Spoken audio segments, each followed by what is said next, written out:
Disculpen, el frío me afectó un poquito.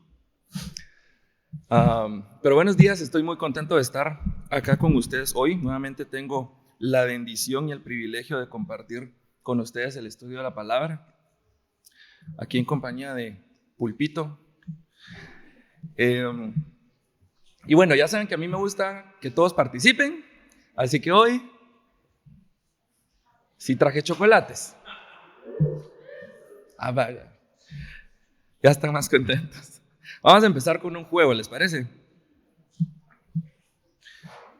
Acá en la pantalla, Héctor, me va a hacer favor de poner un versículo y el primero que me diga la cita bíblica se lleva un chocolate. A ver, ¿cuál es la cita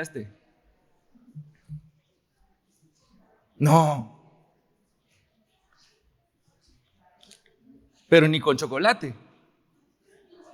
Si quieres chocolate, ¿cuál es el? Bueno. No. Pero casi. No. Vamos a ver, Héctor, ¿cuál es la cita Está en Primera de Motivaciones 1:11. Ya vieron que les dije que estaba fácil. Vamos a ver el siguiente.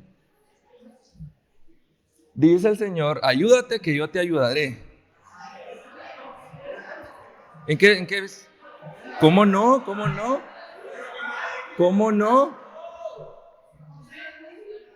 No. Bien, miren. Está en Suponía 5:15. ¿Cómo que no? El siguiente sí se lo van a saber.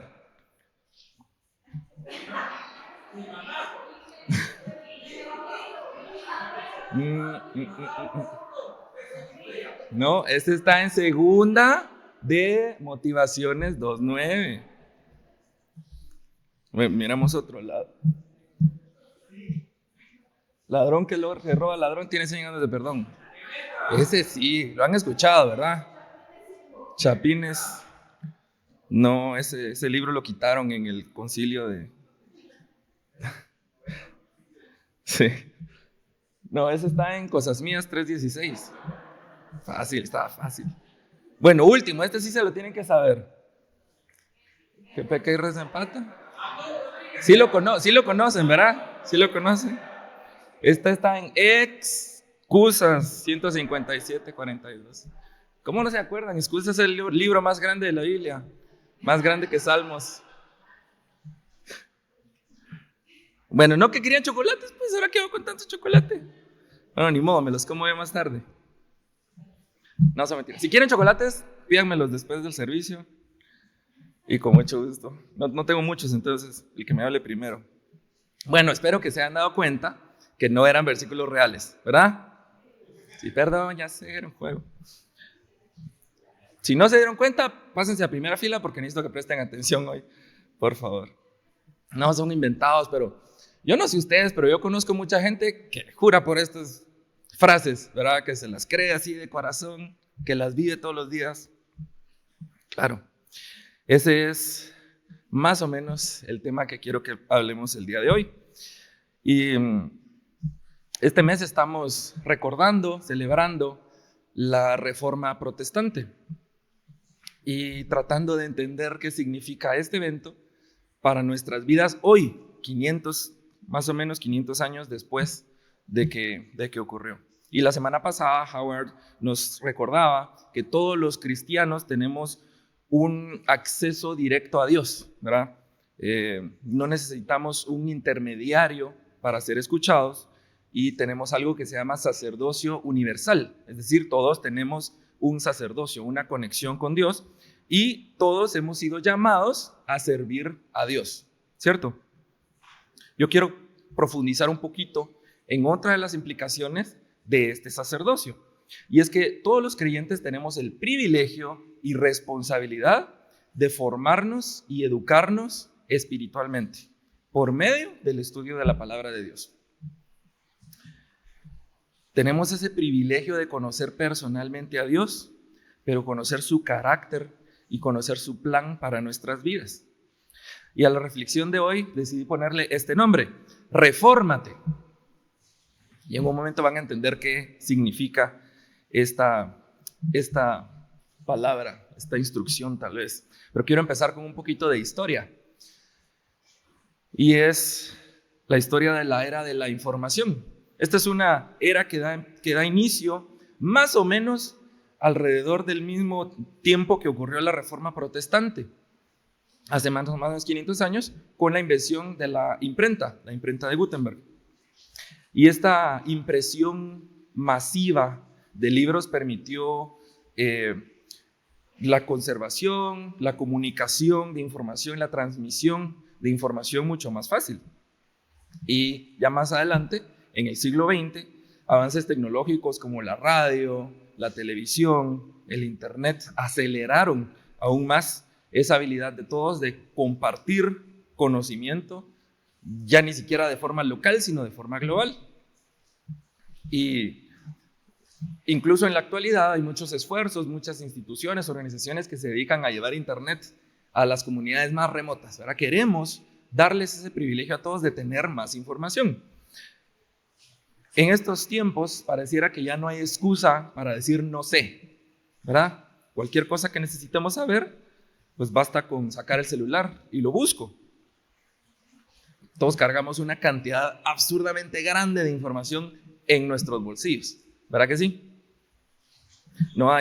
Ya no hay excusas. Pero con eso hay un problema. Y el problema es que así como es muy fácil obtener información, también es muy fácil que esa información sea falsa.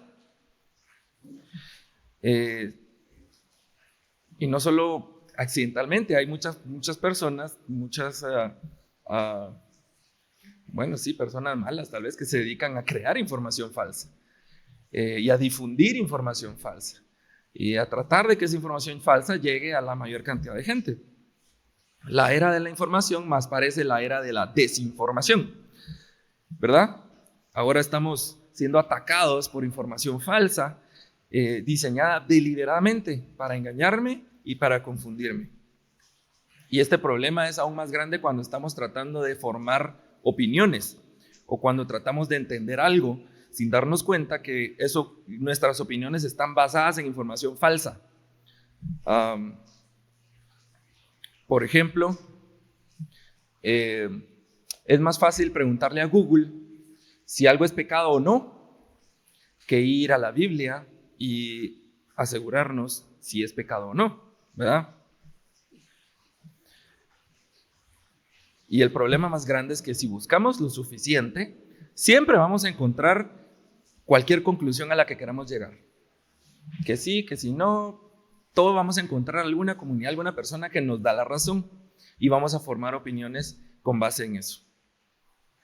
Voy a esconder estos para que no se distraigan. Pero bueno, este problema de la desinformación es un problema muy similar al que se enfrentaba la iglesia en los tiempos de Martín Lutero y un problema muy similar al que él intentó resolver con sus 95 tesis. La información a la que la gente tenía acceso era, digamos, filtrada por estas estructuras eclesiásticas o religiosas que existían en ese tiempo. Y la gran mayoría, pues, no tenía otra que conformarse a esa información filtrada, por no llamarle falsa, ¿verdad? Y ahí Howard nos recordaba, ¿verdad?, que todo el material del Evangelio, el mensaje de la Biblia estaba en latín y eran muy pocos los que hablaban latín. Eso era la razón por la que era necesaria una reforma, un replanteamiento de las reglas.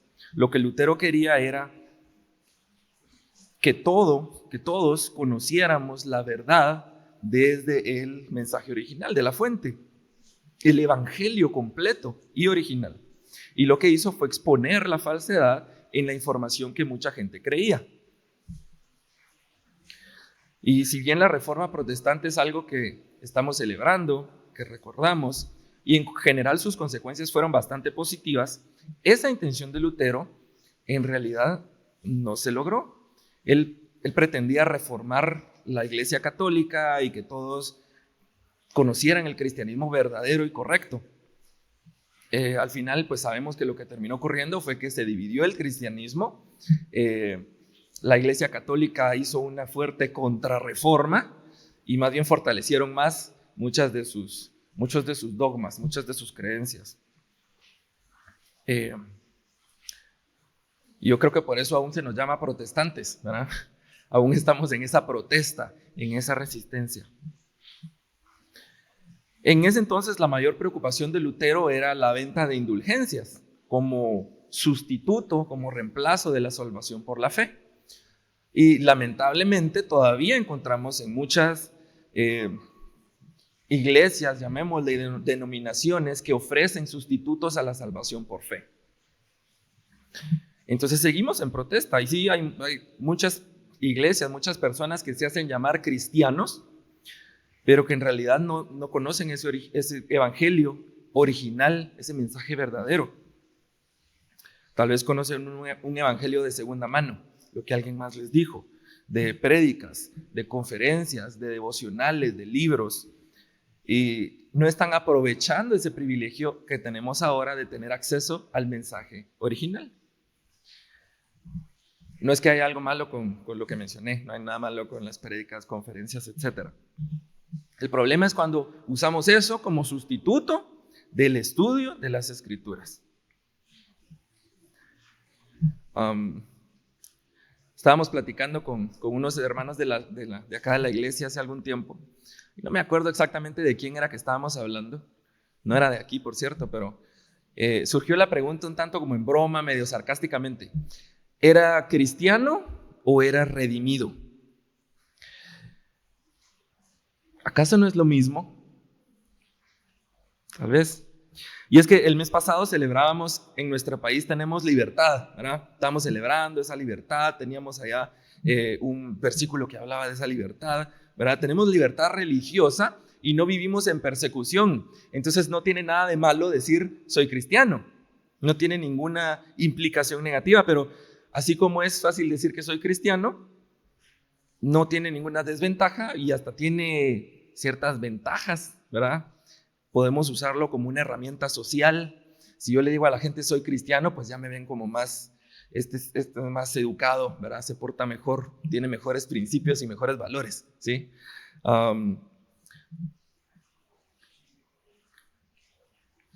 Para pertenecer también a alguna comunidad, un grupo de amigos, ¿verdad? Podemos ir a la iglesia porque ahí están nuestros amigos, no realmente porque seamos cristianos de verdad. Entonces, pues se ha vuelto necesario encontrar otra palabra que describa realmente una persona que conoce a Dios, un verdadero seguidor de Cristo y un cristiano que ha sido salvado y que ha sido redimido. Entonces surgía esa pregunta, ¿verdad? ¿Era cristiano? Así, cristiano entre comillas, ¿verdad? De esos cristianos que se hacen llamar cristianos, ¿o era en realidad redimido? Entonces, mi primera invitación que quiero hacerles el día de hoy es, háganse esa pregunta. ¿Soy cristiano o soy redimido? ¿Soy otra alternativa? ¿Soy criatura de Dios o soy hijo de Dios? Muy diferente. Y recordemos las palabras de Jesús en Mateo 7:21, que algo mi papá la recordábamos hoy en la mañana. Jesús decía, no todo el que me dice, Señor, Señor, entrará en el reino de los cielos, sino solo el que hace la voluntad de mi Padre que está en el cielo. Entonces no basta con aparentar o decir sí, soy cristiano, sino que es necesario hacer la voluntad de Dios. Pero ¿cómo vamos a hacer la voluntad de Dios si no vamos a la fuente original de información, a la única fuente verdadera de información? Y yo sé que esto suena mal, suena triste, porque sería mejor que no fuera así. Sería mejor que un cristiano sea una persona que realmente ha demostrado que se ha ganado ese título, ¿verdad? Ser cristiano debería ser un honor, un privilegio, decir sí, soy cristiano. Tal vez era lo que ocurría en los tiempos de la persecución religiosa, ¿verdad? Los que decían cristianos era porque realmente eran cristianos, porque corrían consecuencias fuertes. Y creo que También no deberíamos de llamar tan fácilmente a otras personas, no deberíamos de llamarlos cristianos tan fácilmente solo porque dicen ser cristianos o porque lo quieren ser, ni tampoco deberíamos creerle a cualquiera que diga ser cristiano. Creo que necesitamos ser más celosos de nuestra fe y de ese nombre, de ese título del ser cristianos, y no nos deberíamos dejar engañar tan fácilmente. Y cuando hablo de celos, no me refiero a esos celos como que alguien se compró esos zapatos que yo quería hace rato y se le ven bien bonitos. Estoy hablando del celo cristiano, del celo que nos habla la Biblia. Y es ese celo como cuando defendemos el carácter de Dios y nuestra relación con Él. Y les tengo un ejemplo que creo que a muchos les va a gustar. ¿Qué pasaría si les digo que el café de mejor calidad es el café instantáneo? ¿Verdad? ¿Verdad? Sí, estoy seguro que muchos estarán, si están de acuerdo, también pásense a la primera fila. Necesito que presten atención. Muchos se van a molestar con que yo diga eso. Y estoy seguro que los más molestos van a ser los que producen café, los que tienen algo que ver con producción de café, siembran el café, porque han estudiado y conocen personalmente el proceso de hacer un café de calidad, ¿verdad? Familia Pérez. Bueno, de forma similar, si conocemos la verdad bíblica, si conocemos el evangelio original, el evangelio completo, pues las falsas enseñanzas nos van a molestar. Debería sentirse así como que nos dijeran el café instantáneo es el mejor café. Hasta nos deberíamos de enojar cuando escuchamos una falsa enseñanza. Y ese celo de nuestra fe implica, por supuesto, examinar constantemente nuestras creencias y asegurarnos que están fundamentadas en la verdad de Dios, para que no defendamos cosas que no son reales. Así que vamos a leer un pasaje en Hechos capítulo 17 y versículo 11. Y en esta sección del libro de Hechos se relatan algunos de los viajes misioneros de Pablo y Silas y Timoteo también. Y al principio del capítulo llegan a Tesalónica y los reciben bien mal. Les arman escándalo, empiezan a juntar gente y diciéndoles mentiras acerca de lo que están haciendo. Y casi que tienen que salir huyendo, ¿verdad? Salen de noche. En Tesalónica pues logran hacer llegar el mensaje a poca gente, algunos logran entenderlo y algunos les hacen caso y lo siguen, pero muchos otros pues les armaron un gran alboroto. Entonces en el versículo 10 Pablo y Silas salen para otra ciudad que se llama Berea, casi que huyendo de noche, porque estaba como a 3 días de viaje, pero vean la diferencia cómo lo recibieron en Berea. Versículo 11. Estos eran de sentimientos más nobles, estos hablando de los de Berea, más nobles que los de Tesalónica, de modo que estuvieron muy dispuestos a recibir el mensaje y todos los días examinaban las escrituras para ver si era verdad lo que se les anunciaba. Muchos de los judíos creyeron y también un buen número de no judíos, incluso mujeres distinguidas y no pocos hombres. Los judíos de Berea eran más nobles, tenían un corazón más receptivo, eran más sensibles, no eran prejuiciosos y sí estaban dispuestos a escuchar el mensaje, pero no sé, de todos modos no se iban a quedar con cualquier enseñanza. No iban a decir, si usted habla bonito, véngase, enséñenos. Ellos tenían esa disciplina y pusieron el mensaje de Pablo y Silas al fuego. Lo pusieron a prueba a la luz de las escrituras para decidir si las cosas que les enseñaban eran ciertas o no. Y ojo que no dice, de vez en cuando examinaban las escrituras, ni tampoco dice, le fueron a preguntar a sus sacerdotes, a sus ancianos, si era verdad. Mucho menos dijeron, le vamos a preguntar a Google, ¿verdad? No había esa posibilidad. Pero sí ellos examinaban todos los días las escrituras para poder discernir o detectar las enseñanzas de un falso profeta o de un falso maestro.